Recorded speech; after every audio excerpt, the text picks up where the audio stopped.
Adam Carolla, you came up with an idea that there is a Gimp in the stadium, correct? They all have one assigned to them. Each stadium has a Gimp assigned to it. Right. Okay. So the Jets and Giants play in the same stadium, so there would be 31 Gimps. Right. And what would these Gimps do again? Well, they make an unbiased call because the idea dawned on me when I was watching all the replay stuff, and it was clear to us that he got his hands and he made a football move. Yes. By the way, I would define catching a football as a football move. I'm old-fashioned that way. When somebody catches a football, they've then checked the box, football move. Yes. He caught a football. Yes. A guy threw it to him. He was in a uniform, and he caught it. Yes. Football move. But we see the thing where he catches the ball. He starts to turn. He takes one step. He gets blown up by the safety. The ball goes squirting out. Your team recovers. You're going nuts. Then they go back, and they go, not enough to overturn what we already called. Correct. My feeling is I don't like that factor. That taints it. Mm-hmm. I want a fresh set of Gimp eyeballs on this thing. And so it's fresh because the Gimp has been in a box or in a trunk, one would think. With the team colors on it? You call it a pen. There's many things we call it. No, the deal with the Gimp is he doesn't know the team. He doesn't know the players. He doesn't know what city he's in. He doesn't know the date.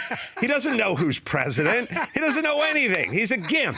He comes out, first thing, he's blinded by the sun. He's not seen the light of the sun in weeks now. And it's this, and he's blinded, and he's disoriented, and we run him. He has a handler, you know. Sort of like Bevo coming out? Is that what you're saying? Yeah, like the Buffalo. Yeah, it's a couple of, but they're scantily clad. But still the cowboy hat flies off when they're running with him. There is some showmanship to this, is what you're saying. Absolutely. The crowd's going nuts. They run him out. They're flogging him. You know, he has his leash, but they're also using it to beat him as they're bringing him out. Of course, between the sunlight and being flogged, and they push him under the thing, and he just makes a declaration. He doesn't know what two teams are playing. He's not in a fantasy league. He has nothing riding on this at all. It's like, did he catch it? Did he do it? Once he does it.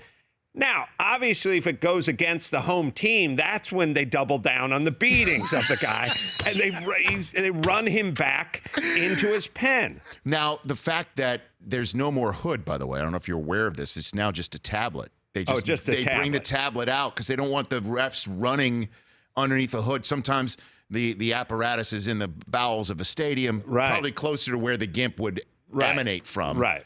Now it's just a tablet. Does this change anything in your mind? No, as long as we do it right at the 50-yard line and right in the middle of the field, and we put it up on the Jumbotron, and as long as their handler / sort of dominatrix is there waiting, you know, for the beating. Yeah. If he goes against the popular opinion and we can run him back like the Buffalo, then no, I don't think the tablet makes a difference. I've got about 2 minutes left here, Adam. How would you suggest I bring this up to the ultimate authorities in the National Football League? I mean, how do I unveil this idea to make sure it works? I mean, you're a corporate man. Again, you've got your podcast, you've got your 4-day cruise. You know, I think you remind everybody it's a sport, but it's a business first. Like we're in the entertainment business. You know what I'm saying? Sure. And just like you've rethunked some of the end zone celebrations and other things of that nature, you've done it not because you're a purist, but because you're business people.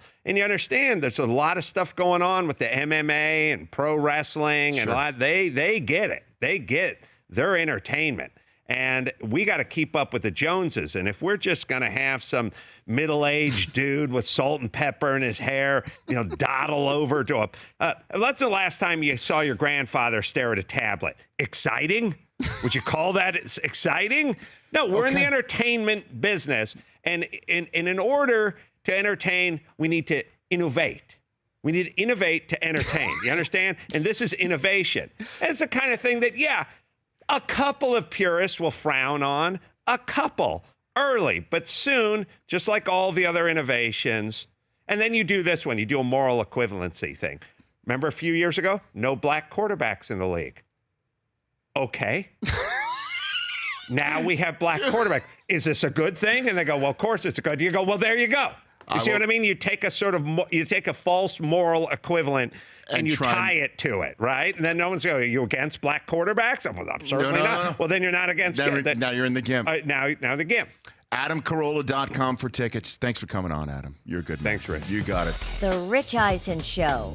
Weekdays at noon Eastern on radio stations across the country and audience.